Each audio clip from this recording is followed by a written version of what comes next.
You're listening to Distraction Therapy with Rob Watson. Conversations about how we find meaning in our lives and what it's like to be part of a meta-modern world. Hello, Rob Watson here with another Distraction Therapy, and today I'm with about an hour of Distraction Therapy, and I'm joined again by Ryan Clayton. How are you? Yeah, very good, thank you. And it seems to be a lovely sunny day here today. It is, even inside, it's very warm in here. Yeah, once again, we're in a coffee shop in Leicester, so you kind of maybe pick up on the noises in the background and whatever's going on. But it seems very quiet today. There's not many people about. Yeah, well, bank holiday, everybody's left, haven't they? They've all decided to leave the toilet and go somewhere nice instead. Disappeared, get out of the city, and they're all flying off to the... I don't know, where do people fly off to these days? Skegness, probably. Yeah.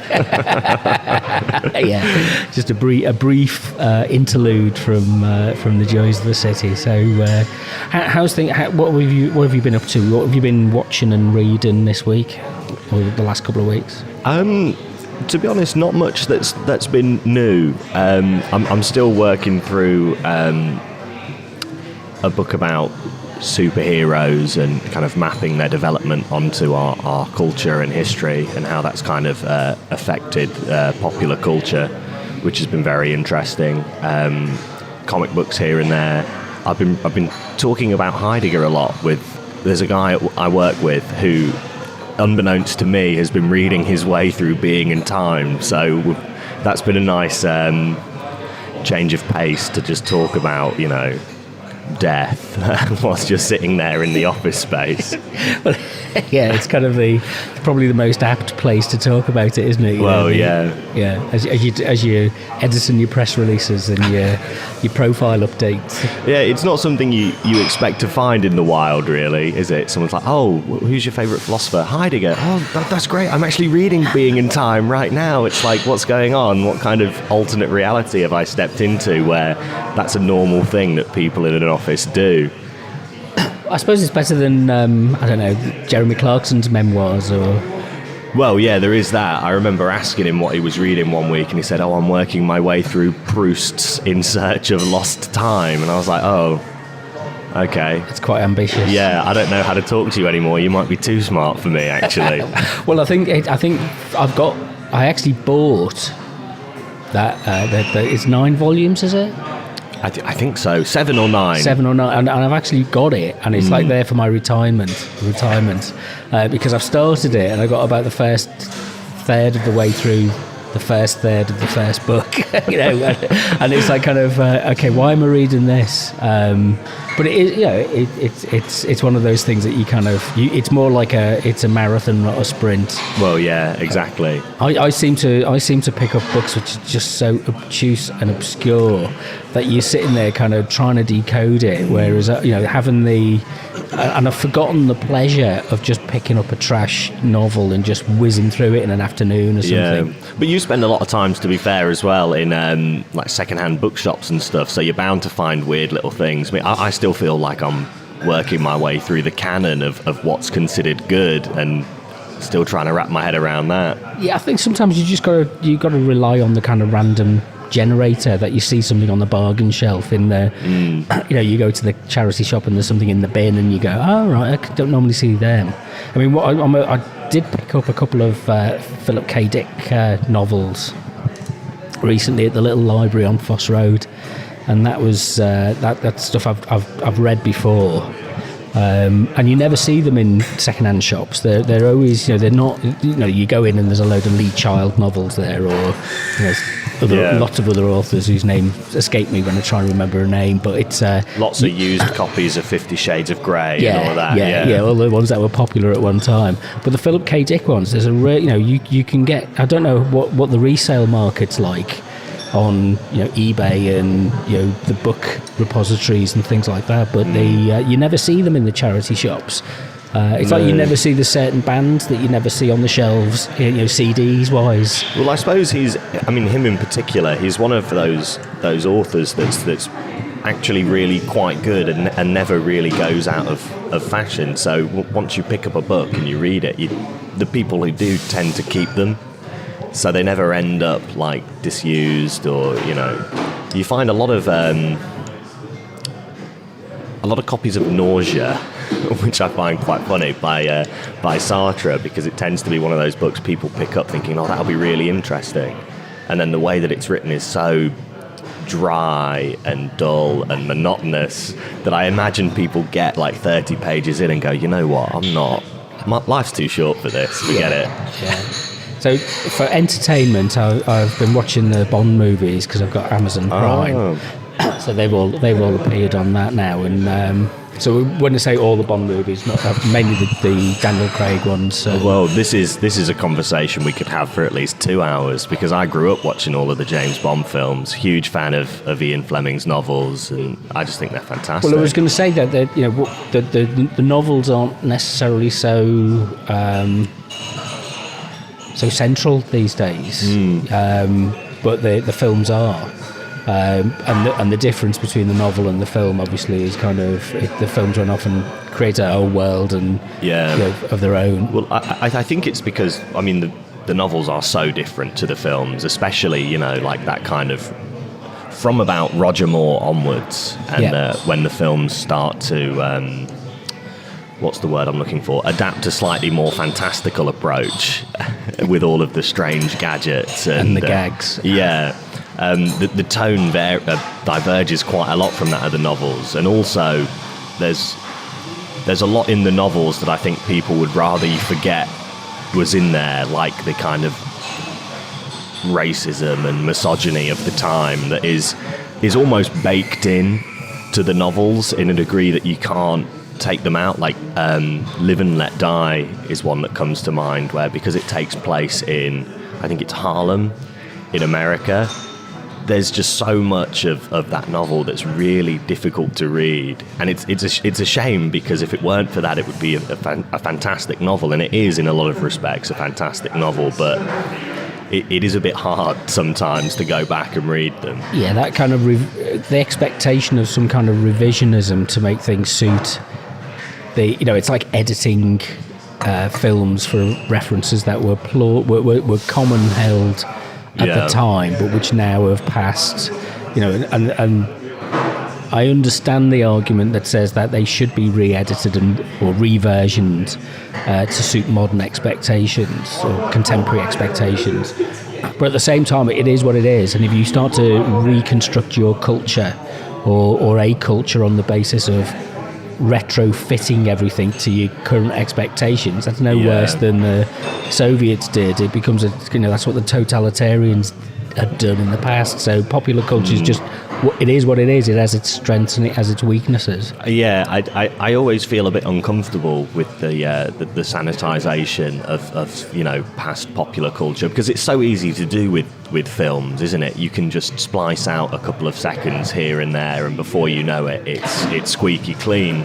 But I think there's something to be said for keeping these things around, but almost with like a bit of a disclaimer to show that that was what the world was like. People were saying horrible things about people because they were at a stage where the world hadn't developed enough and people weren't educated enough. And I think it's important to grow and use that as a basis for growth, because once you get rid of it, it feels like a backslide is a lot easier. I think if you're the kind of person who thinks that, Dad's Army, some others do have them, kind of Mike Yarwood, Benny Hill with the apotheosis of British culture in the 1970s, then you're a kind of sad git. I remember reading Nick Timothy's book, he was worked with Theresa May, one of her advisors, and in his book that's the kind of stuff that he said, this is what defines us as the British nation or popular culture. But it was all that kind of stuff, and it was like, you've got a very limited worldview. That's what you expect. And it's there's other stuff out there, and there's lots of stuff that at the same time challenged that. It's really interesting. I went to see, I've spoken to you since we saw Fantastic Beasts, the Secrets of Dumbledore. No, I'm amazed anybody went to see it. I think it's a really good film, and I'm tempted to go and see it again. It's much more. I didn't regard it as a children's film. So it didn't have that kind. It's quite dark, and there's a sequence in it which I thought was just amazing, and both in terms of the production design and the type of storytelling that J.K. Rowling is trying to, and with the director, what's the director's called?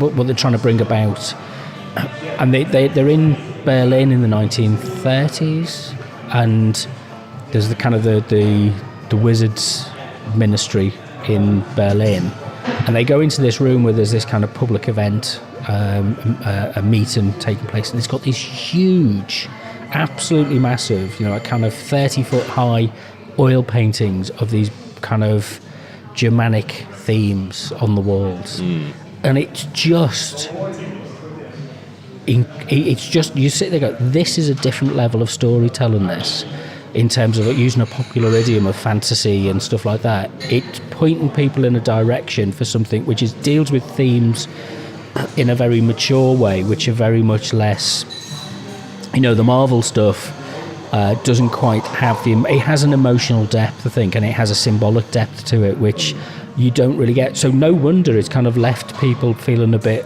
hang on a minute, this isn't such a fun thing. Yeah. Where's all the kids running around pretending that they can be wizards and casting spells? It's like, no, this is really adult. This is a really mature take, and a really what's the word I'm looking for? Prescient. It's an important moment in popular culture to say it reflects what's going on in the world, but expressed through a mode of fantasy, which I don't think you get very easily with things like the Marvel and the Star Wars and the other kind of fantasy genres. No, well, those things are designed as like, very light popcorn entertainment. You walk in and you watch the film, and then you walk out, and nothing's changed for you. It doesn't challenge you in any way, but it's just a good fun time. And I mean, I've not seen the Fantastic Beasts film. I've not seen any of them, to be honest. I'd recommend whether you catch up on them on DVD or whatever when they're out. But I'd absolutely recommend seeing it, because it just, I'm not saying it's a great film, but it's a film. I thought, what's the other word I use for it? It's a film to be admired. It's a proper piece of filmmaking where it's actually trying to tell a story, and you can see that it's trying to do something which is much more profound than just knockabout and slapstick. And hey, look at how good we are at doing our special effects. It's kind of the special effects are grounded, and the fantasy is grounded in the story, not the other way around, which is what, and that's why I think it's problematic for people. It's a bit of a bitter pill to swallow at the moment, even if it is a good film, because, J.K. Rowling's gotten into all sorts of trouble for things that she said, and various, like, transphobic comments and stuff. And I imagine that might be one of the reasons that she's been sort of, for a few people at least, her image has been a bit soured in popular culture, and it's a bit hard, perhaps, for people to separate that from the film. Well, yeah, and there's people can't separate their own emotion from from what people actually say, and two, so there's a lot of projection onto JK figures like J.K. Rowling, like Ian Fleming. There's an awful lot of people have their own view, which they can never live up to, and people have the mythologizing of them, and it's part of the money-making machine. Yeah, that she, for whoever they are, people then at some point draw a line and say, no, this is the limit to which I am going to be flexible to the audience or to my fans, and you have to make your choice. It's either this or no engagement. And it's like, kind of, we have this idea of expecting our idols to be, constantly adaptable to suit us, not the other way around. And that's the interesting dynamic that goes on with this, is our expectations of people who we idolize as creative geniuses. Well, because it's interesting the way you said it. That's how the machine works, because there is a certain point at which you're making something in your room, and then it takes off, and then before you know it, you've become a brand that's part of a machine that's designed to sell these things, and you're no longer allowed to be human. to the point where you're no longer allowed to make mistakes, and anything that you say you can't get away with in the same sense because people are criticizing it, and they're so much more aware of what it is that you're saying all the time. How in terms of comic books, then, that, the name, Stan Lee obviously comes to mind in terms of somebody who's this. Who are the other iconic figures in that oeuvre?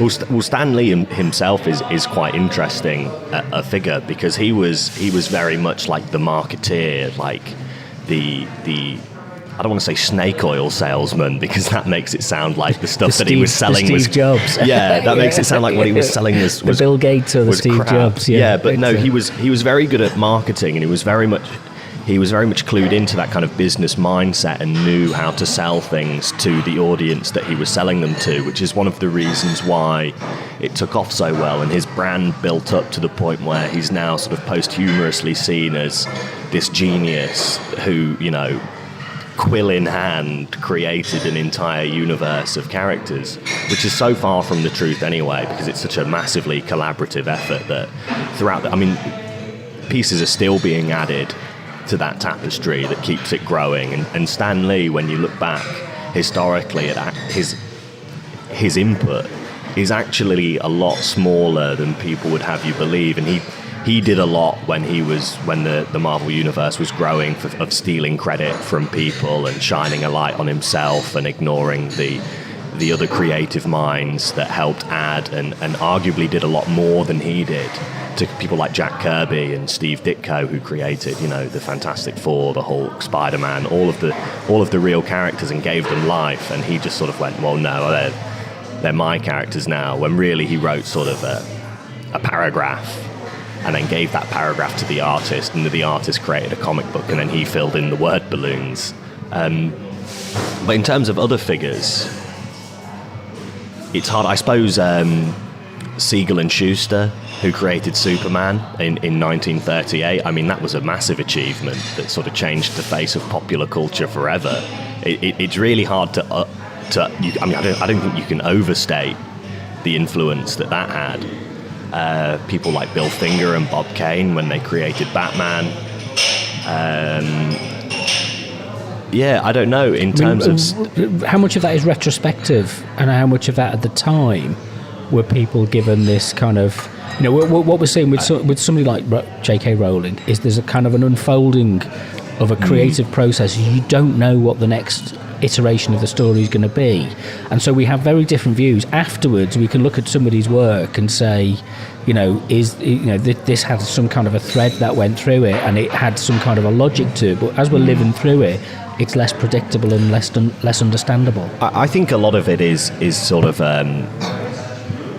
a unique combination of both. Like, for the example of the creation of Superman, at the time, that would have been something that struck popular culture like a lightning bolt, because everybody saw it. They were so readily available back then that everyone was reading them.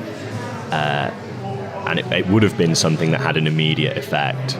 With Stan Lee, it's probably a bit more retrospective, because when you go back and you look at all of those early Marvel comic books, and they're all sort of coming out at roughly similar times, it's very much a sort of, like you say, an unfolding. These things, they appear in like a very rough, almost poorly defined sense, and then as they move forward, they become more defined, and they start to cement themselves a little better in popular culture.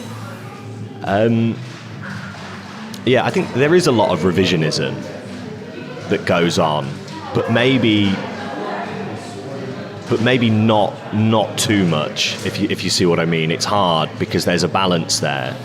And I suppose it depends on the nature of the work that somebody's doing, which is, think of it in terms of film directors. So somebody like Ridley Scott hasn't had, or Steven Spielberg. They're on pedestals. They're iconic figures who can their name is attached to something that opens doors and gets films made. Yeah. Whereas there's other directors who've kind of and more recently somebody like Terry Gilliam comes to mind in terms of, despite the name, always finds it problematic and difficult to get projects completed. Yeah, well, I think there is a bit of a difference there as well. Like with people like Ridley Scott and Steven Spielberg, to my knowledge, most of their films when they first came out were massive successes, like pretty much overnight, like Jurassic Park. I don't know about Alien, actually, now that I think about Ridley success Scott. At the time, but no expectation that it would have been at the time. So. Well, yeah, I mean, everybody's got to start somewhere, I suppose. But then when you look at directors like Terry Gilliam, I don't know to what level his films were a massive success when they first came out. Maybe critically, but when you look at something like Brazil, for instance, I mean, he had such a hard time getting Blade that Runner film was out. a flop because it came out at the same time as E.T. Yeah. and nobody went to see it, and everybody went to see E.T. and it fitted, at that time. But now, which film is regarded as the enduring piece of Blade art? Runner is an interesting film as well, because that film has gone through such a long process of revision and re-editing and making sure that it's, like when it first came out, it was almost a totally different film. They had the Harrison Ford monologue and bits were added there, and that the whole film was deemed to be quite boring, and a lot of it was explained to you as if you were an idiot. And then they found what became known as the director's cut. They found like a work print, I think, on the floor somewhere, and that then became like, oh, this film's actually quite good. And then Ridley Scott, when he realised that there was a demand for it, went back and edited it the way that he wanted to in the first place. So there is a sort of like retrospective, like, oh, this film has always been really good, but it's the studio system that got in the way of us all seeing it at the time. Well, yeah, I mean, having saw it when it first came out, which ages me a lot. It was one of those films which, if you saw it, you would like it. But it was getting people. It was a very different way of getting people into the cinema. As I say, it came out the same week as E.T. did. Yeah. And it, the now the way that popular culture is driven and fantasy is driven, it kind of it set the framework for a whole. It was very influential. So, I always like the Velvet. The thing about the Velvet Underground or the Sex Pistols is that you say, well, how many people? There's 12 people in the audience, but each one. Brian Eno says this, but everybody who's in that audience went out and started a band. Yeah, it's hugely influential. And Blade Runner is one of those films where it's developed its mythos afterwards, but it lost money for the studio. Nearly bankrupts the studio in the process. That's interesting. Then I had no idea that you saw it when it first came out. I obviously forget that you're a prehistoric being. Well, I was quite young at the time, but yeah. So do you remember then? Because presumably you've seen it since. Do you remember the changes being The changes made? are quite minor. It's things like there's a couple of the insertion of a couple of scenes, a couple of a couple of images in scenes. It's not a huge transformation. It's still largely the same film. The thing that everybody talks about is always the voiceover, Harrison Ford's voiceover. In my view, it doesn't make that much difference. I like the voiceover. It's got that, it's film noir. Film noir had voiceovers, so it wasn't so. It's like what would Star Wars be like without the opening crawl? Yeah. It's one of those things, and it's kind of I don't like films that have title. I was watching one of these Bond films the other day, and it's like London, Macau, something like that. It's like I don't like films that do that. Drop it into the script, oh, it's raining here in London again, something like rather than having a sign that says. But some films have to do that, It's like that's just one of the ways, and I suppose it kind of just who is signposting is a difficult thing to get right in any kind of, whether it's a piece of writing, how much do you signal, whether it's a radio program, how much do you keep signaling to people what's coming up or where you are in the narrative, and you're thinking you're trying to produce something which is open and accessible because it is a popular format and it does have to make commercial sense. But at the same time, if you do too much of that, that's why one of the reasons why the Marvel films, I think, are changing but they're not great. They're not good films. I think Dune and Dennis Field. What's his name again? Is it what Villeneuve. Denis Villeneuve or something? Something like that. I must learn to pronounce names. He's a much more interesting director because he doesn't do that signposting. He does it through the storytelling process, but that takes more time. Whereas this kind of every 15 seconds there's a fight scene or there's something that miraculously drops in to keep it being pushed forward is not so. Yeah, well, the Marvel films are interesting in and of themselves because I feel like they do signpost a lot of that stuff very obviously, but then also at the same time are becoming much more inaccessible to the casual viewer because, I mean, like, you think about the Spider-Man film that just came out or the Doctor Strange film that's about to come out. They're so interwoven into the mythology that's been built up in all of the other films that when you speak to people that haven't seen the films, there's a sort of element of dread going in to watch those films because you don't know the references. Yeah, and they've built that into the brand so heavily that it feels like, oh, well, I can't go and see this new film because I missed out on the last two Marvel films, even if they're not even remotely relevant. I think the killer to good storytelling is the word franchise. Oh yeah. It's like kind of you're not creating a film, you're not telling a story, you're managing a franchise, and it's like, oh, okay, it's like it puts different considerations. Not to say that those considerations about commercial viability aren't important, but if it gets in the way of good storytelling, then it's kind of a problem. But then the question is, what do we mean by good storytelling? Is a good question to ask. And who are we looking to? I mean, it's actually a really good question. Something I've thought about. What are the kind of archetypal, symbolic concerns? Let's use that as open a phrase as I can at the moment, that are coming through our popular culture that are telling us about who and what we are and the time that we're in and where it might be possibly going. And who are the storytellers? Who are the people who are framing those concerns? And how and in what way are those concerns being expressed? So the argument about Superman, for example, is it was a reaction to the Cold War.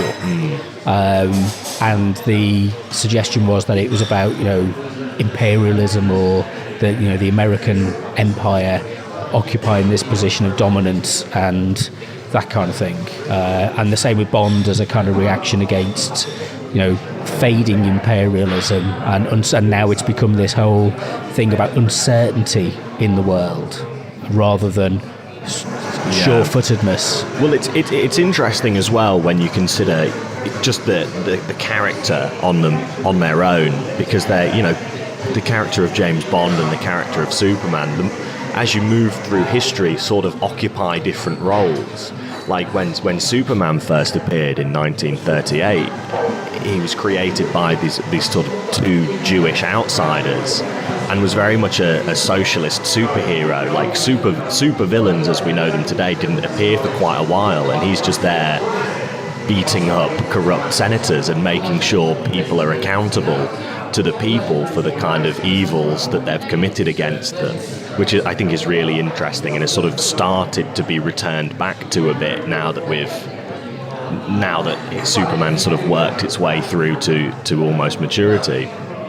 And James Bond as well is always interesting because he was a very establishment figure to begin with, and now in the movies, I think in every movie he goes rogue from the establishment to do what the establishment can't, and it's a weird kind of flip of the traditional role that James Bond used to fulfill in those original novels and in the original films as well. Yeah, it's that Donald Rumsfeld thing. It's the unknown unknowns, and James Bond is this figure, as you say, can go rogue to look in the places that we're not even aware that we should be looking, the shadows where we're not even aware that there's something there. And this is what it gets me in terms of, it's like these archetypal figures. This is very symbolic of something. It's a symbol that says they carry something about our ability to process and come to terms with our understanding of the world. Yeah. Which is that these figures, they carry a lot. The reason that they continue to be popular and so many and recognisable and endlessly repeated in various formats is because they are the bearers of a certain function symbolically within society, and it might be played out differently in different societies in different ways, but that's what it taps into, and it's because it resonates. And you can't put forward popular. You can't try and create something to be popular. No. You have to tap into something that is popular. Yeah. To come back to the idea of filmmakers operating right now that are interesting, there's a guy whose films I've liked for quite a while called S. Craig Ziegler, who's sort of if you think Tarantino and his kind of very obviously postmodern works, his films are like if Tarantino was able to make a film sincerely, which I think is interesting because it's almost what we've talked about before, that kind of metamodern approach of bringing sincerity back into popular culture. So his films are still obsessed with history and B-movies and being relentlessly entertaining, but in a way that isn't, oh, look at me, look how clever I am, look at all of these references. It's more of a kind of taking the stylistic approaches of some of those films and what made them so entertaining and injecting quite a lot of heart back into them. Like I'd really recommend watching Brawl in Cell Block 99 and Dragged Across Concrete as his second and third movies as films that are very like entertaining in that kind of Tarantino way, that where they do occasionally indulge in like hyper-violence and those kind of like B-movie tropes of we're just going to make something that's really quite fun here, you know, the almost campy special effects, but tell it with a heart, with some heart, like the story of the main character in Brawl in Cell Block 99 is so heartfelt and told with such conviction that it feels in a totally different league from something like Tarantino's films, where all of the characters are so obviously written by a guy that wants you to know how clever he is. It's interesting that I quite like the John Wick films, but I don't know why I like them, because there's not really any plot or story to them. It's just an ongoing series of action scenarios. But they do it in such a way that it's quite. It's almost like ballet in a way. Yeah, it's a dance. It's that level of.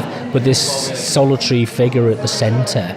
I suppose it's slightly different than the Man with No Name and the Sergio Leone, Clint Eastwood type films. Yeah. Whereas it's somebody who's this kind of stoic figure who endures through. I'm not necessarily saying adaptation. He doesn't seem to change. He just seems to progress through from. He keeps finding somebody else to kill. Yeah. Or other people keep trying to kill him, and it's this endless kind of trying to reassert a balance of being able to just be. Yeah. I think that the thing about those films, because I love those films as well, I feel like it's hard to find somebody who's seen them and doesn't. We're not into rom-coms, are we? No. Well, I do. Very male kind of forms of films we're talking about here. It is actually, yeah. I'll admit I do enjoy a rom-com, but there's nothing quite like seeing Keanu Reeves kill somebody with a series of knives. No, they're so relentlessly well made, those John Wick films. They're very slick. They know what they are. They're very, like, there's very little fat on those movies. It never wastes any time. Even all of the world building that takes place, it takes place in a very minor capacity just so it can push the story forward and take John Wick to new places where he's allowed to brutalize somebody. Do you think that's come from games? That Perhaps. Kind of the lack of. To some extent, it's a lack of allowing films to breathe and have an extemporation. Is that the right word? No idea. Those bits where you kind of just have dialogue almost for dialogue's sake, where there's like character development, if you like. Whereas this is a series of action points that are just linked, which is what gaming is. Yeah, You don't have periods of reflection and, oh no, I've just killed 13 people with my knives off from the back of a horse, galloping down the street in New York or something. Nobody sits there and says, was that not really odd and strange thing to do? It's like, no, just move on to the next level of the game. Yeah, I know. I'd never thought about it from that perspective, but it could be, especially as video games become a much more popular form of entertainment. I mean, I still remember when I was a kid, and I guess all of those kids that grew up playing PlayStation are now at the point where they're still playing PlayStation. But they're making the films. They're also making all the films, yeah, and those kind of those interests that have carried on are now starting to inform the decisions made when making popular culture. Because I suppose that kind of an influence wasn't prevalent when films in the 70s were being made. Well, it'd be different influences. Literary influences, other filmmaking influences. George Lucas being influenced by Japanese film directors or French New Wave cinema. So a lot of French comic books as well. Yeah, so the reference points are of that period. So the reference points for today are more likely to be electronic games as they are to be other movies or other or literature, because that will shape the characteristic of the narrative, I suppose. Yeah. But regardless of the form, the ideas are still resonant with past. It's this idea. I'm reading Schelling, German romantic philosopher who informed Coleridge, and it's transcendental philosophy, which I'm trying to get to grips with, which actually reads, it's very accessible, and it reads very much like a kind of model of pragmatism to me, which is trying to figure out recall what it says, but it's the there's a relationship between the form and the idea. So what he says is that if you change the form, the idea is changed, and if you change the idea, the form is changed. So there's a link between that intuition and projection. Is what he describes it as. So in terms of, there is a point to this, in terms of trying to link that to popular culture and seeing things like games and films, the form changes, but we still have these things which we keep going back to in those different medium. So in literature, as we move across transmedia forms, and we go from comic books and trash novels to heavy condensed forms of literature, to movies, to art house films, to art and exhibitions and music and games, there's actually, what you see across the spread of those things are themes that resonate on a collective level. There's like kind of something, you can't pick out from the individual piece of artifact the individual item, but what you can do is when you look at them collectively, you can say, actually, there's a pattern about these things, and they relate to each other in some kind of a way. Okay. No, I'm still thinking about that. That's quite interesting. Well, it's that kind of, we're collective social beings, and we share things in common, which just keep repeating themselves and happening throughout history. Yeah. And that there's these archetypal patterns of behaviour which we project onto certain individuals. So, for example, at the moment, we've got this. Putin is this strongman figure that he wants to project himself as, and a lot of the reporting in the West is, trying to undermine that strongman, self-created strongman figure. So you get this ludicrous image of the 24-foot-long table. Yeah. Whereas when he meets with his allies, he's at a 4-foot table. When he meets with the leader of the people from the UN, he's on a 24-foot, or President Marcon, he's at a 24-foot. And the symbolism of that is kind of ham-fisted. Yeah. But it's driven by something which is, about status and power and the perception and how you can manage people's perceptions of you believing that they're powerful when in fact, is it like somebody bluffing at a card table that they're not? I mean, that's one of the... Sorry, you just triggers a thought. I'm rambling. I know I'm rambling. I've got a cold and the paracetamol have just kicked in and the caffeine. But it's interesting with the Bond films that a recurring motif in the Bond films is the card game. It's the poker game. Yeah. And trying to understand the enemy or the agent of the enemy in a game of bluff and how that works and operates and how Bond has this deep... I was watching Casino Royale with Le Chiffre, is that his name? Yeah. The French name guy. And he, the bluffing and the 20 minutes of the film is focused on this sequence, interspersed with acts of violence and things like that, but it's really just about, and the tension that it creates and the dynamics of the different players around the table and the way that they use masculinity and femininity on this stage, which is repeated in every 25 Bond films have repeated this scene, and you can't have a Bond film without that scene being in there. Yeah, well, because I suppose ultimately the underlying point of that scene to play out, and especially in Casino Royale, is the idea that the enemy, this guy, he wants, like you say with Putin, he wants to project that figure of someone who's in power, someone who's in control. But ultimately, within the text of that film, he's a man that's spiralling out of control because he's lost everybody's money, he doesn't know what to do, this is a last-ditch effort to get it all back before he's killed by all of the gangsters that show up with machetes. And it's like that, James Bond is sat there and he's calling his bluff because he knows that ultimately he isn't a powerful man.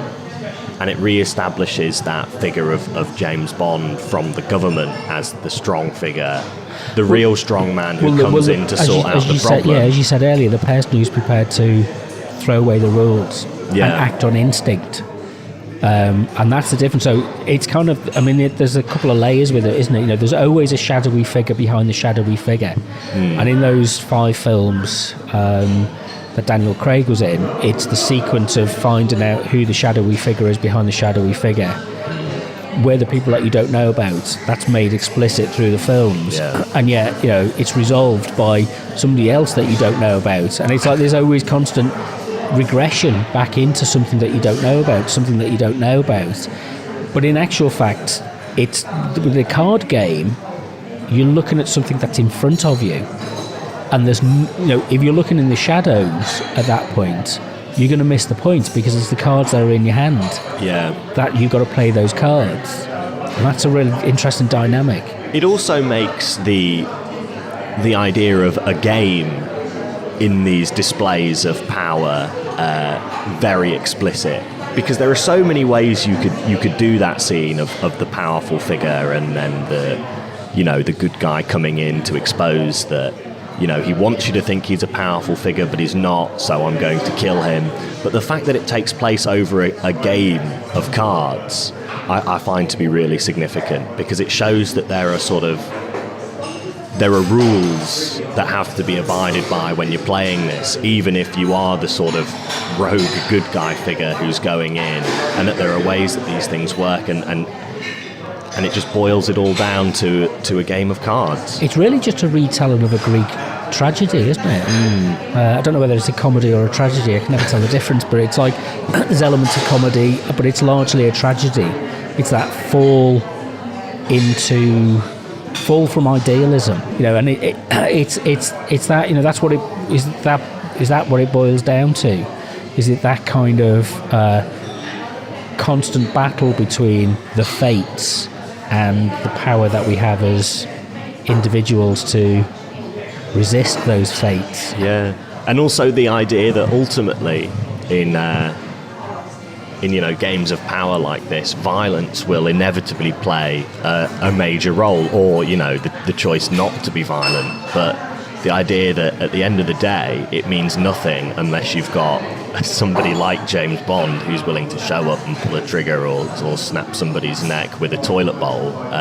And the sad truth is that brute force is widespread. That's what armies are for. That is how power is achieved. It isn't down to any one individual. It has to be industrialised. We've learnt that through the 20th century, that industrialisation, but it's always been there.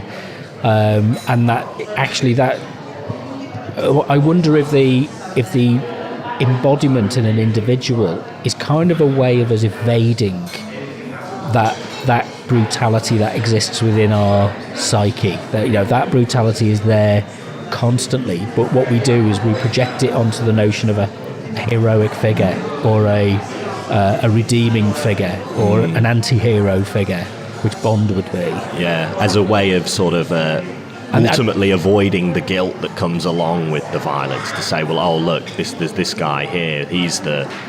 Yeah, I've got nothing to do with it, it's him. It allows you to project it outwards rather than and distance yourself from it, rather than saying, actually, we're all capable of this level of brutality, or we're all complicit. We can be complicit with those who are more capable than ourselves of doing this, because we allow it to, we pay our taxes, we fund a particular kind of system, we're part of a society that asserts itself in this particular way and has international alliances based on these kind of perceived needs or actual needs, whereas the popular culture figure is like a kind of, it's somebody that we can look at on a screen, and we don't really have to look at ourselves in the process. Yeah, and in a way that that puts a sheen on that violence, and maybe sometimes glamorizes it to the extent where it becomes acceptable. You're like, oh, well, look at this heroic figure. It no longer becomes something horrific. It becomes much more palatable in the hands of a figure like James Bond. Yeah, and so you can stylise it. Yeah, John Wick and numerous other films. The Man with No Name. It's like the violence then becomes normalised, and it's part of the routine of what they do. Yeah. And it's weird as well, because whereas actual violence is exceptional. It's very rare. I know it seems common because we see it a lot of the time. Lots of murders and attacks are getting reported in our press, but proportionally, they're much less. We live in a much less violent society now than we have done in the past. It's both exceptional and much more impactful in a way that is, people get killed a dime a dozen in films to the point where it no longer has any impact. But I remember having an experience where I think I was in my second year of university, and I got my jaw broken clean in half by a traveller, to the point where when I opened up my mouth, my teeth opened up like a bridge. But it was an exceptional experience in the way that all it took was a single punch, and none of it was glamorized, and there was blood everywhere, and the people around you that see it happen are sort of totally in shock, and it's a moment that defines what happens next for a very long time, in a way that when you see violence occur on films or when you hear it talked about, that is very rarely touched upon. Yeah, the rehabilitation for people who've been injured is never followed up. Yeah. You get some film. I'm thinking of, if it's not questionable to mention Oliver Stone, but things like Born on the 4th of July, about the kind of the impact that that kind of industrial level of warfare violence had on American servicemen when they came back to after the Vietnam War. That kind of level of that kind of. There's probably lots of other films that do follow it up, but it's not as commercial.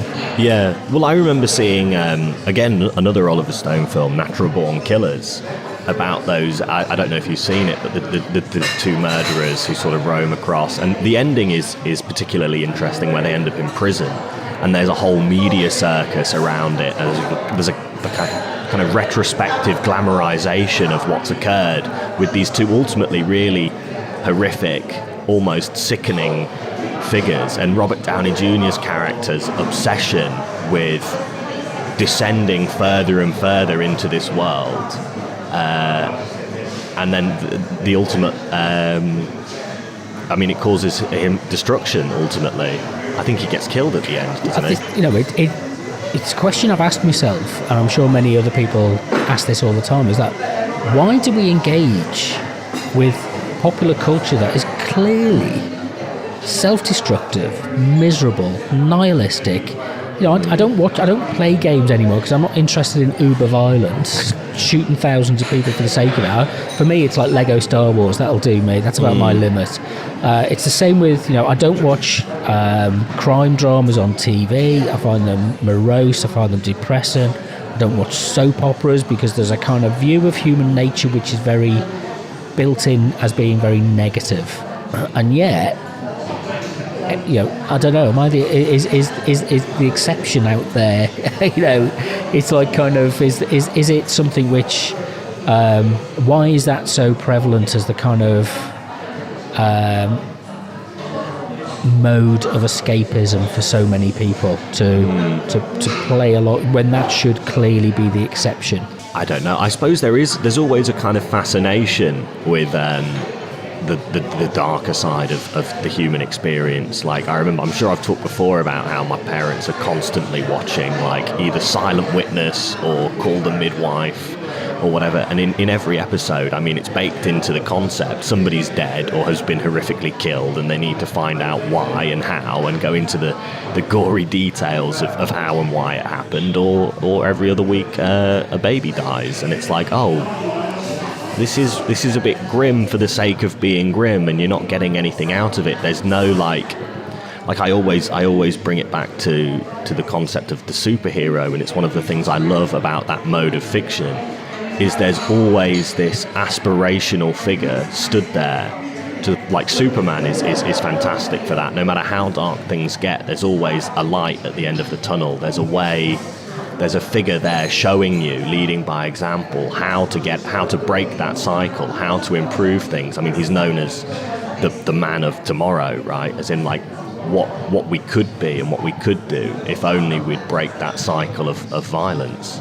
Yeah, there's the transcendent symbol. This is again, why I'm fascinated with Jung's idea, which is why I'm tracing back some of the roots of what his thought originated from, which seems to be German romantic philosophy, Kant and Schelling and people like that, and it's this idea that the transformative potential comes through not in the dialectic of the competition of opposites and the synthesis of opposites, but in the tension of the opposites and the transcendent. And I'm kind of, it's getting me thinking about what that transcendent, and it comes through in our symbols. What are those transcendent symbols? And I think looking at our popular cultures, people like Bond, Superman, these iconic symbols, particularly masculine symbols, and there are feminine symbols out there, but they're just not as prevalent within our society, which tells us something about the kind of society we are. Maybe we need to shift to a more feminine role, and to understand programs like Call the Midwife, for example, which is largely a feminine model of care, which is different from defending. So those archetypal figures of the carer versus the defender, or the sentinel versus the caregiver, are kind of quite deeply rooted, and in popular culture terms, some are more valued than others. So the defender is placed more highly above the caregiver, whereas what is actually essential is to hold them in balance. But is there a transcendent symbol that would, the point is not to try and reconcile them, but Jung talks about holding the tension of the opposites, is because that's how the transcendent emerges. So that it would be interesting to reconsider how the next generation of superhero fantasy comic figures emerge and come through as a kind of a hybrid figure who is both caring and defending. Would that be something that would be is there any evidence of those kind of things happening? Is there anybody out there doing stuff which generates that kind of interest? I mean, for one, I think Grant Morrison has always been a very interesting figure within superhero literature. And even his non-superhero literature, I'm thinking of the Invisibles, touches on a lot of these things. And there's a cast of characters made up of, men, women,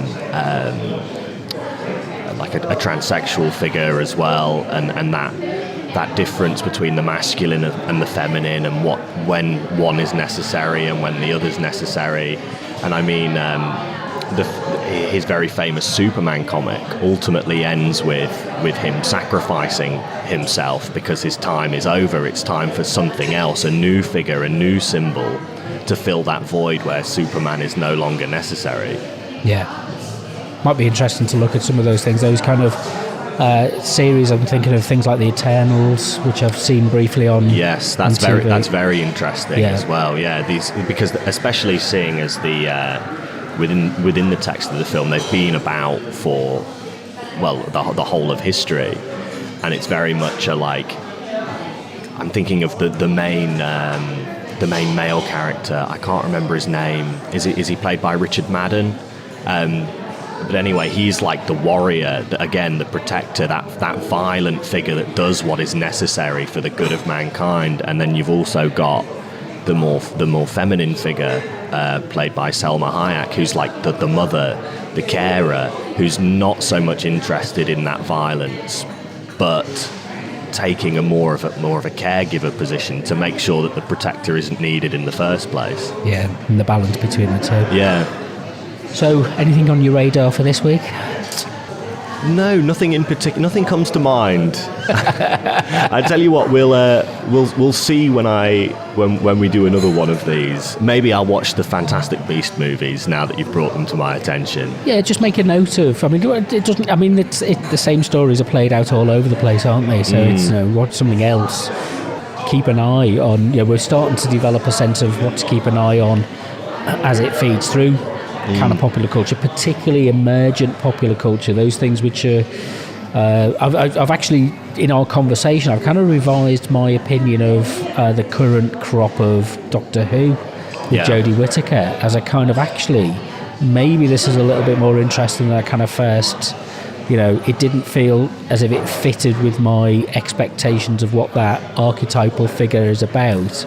Yeah. Is that shifted? Is the ground moving in some way? And that's the interesting bit to try and follow through. I told a lie. I'll tell you what is on my radar that I'm currently engaging with, and is Moon Knight, the show on Disney Plus, and that idea of the sort of I guess Batman figure as an ultimately damaged archetype, a schizophrenic character who's ultimately causing a lot more harm than good, I think is very interesting.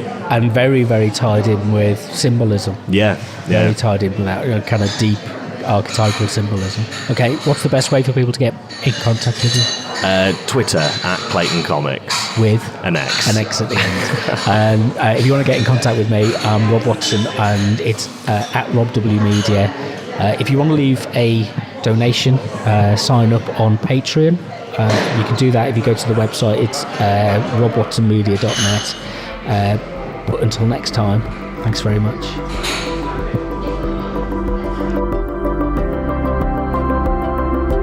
You've been listening to Distraction Therapy with me, Rob Watson. Find out more at robwatsonmedia.net, or follow me on Instagram and Twitter @RobWMedia.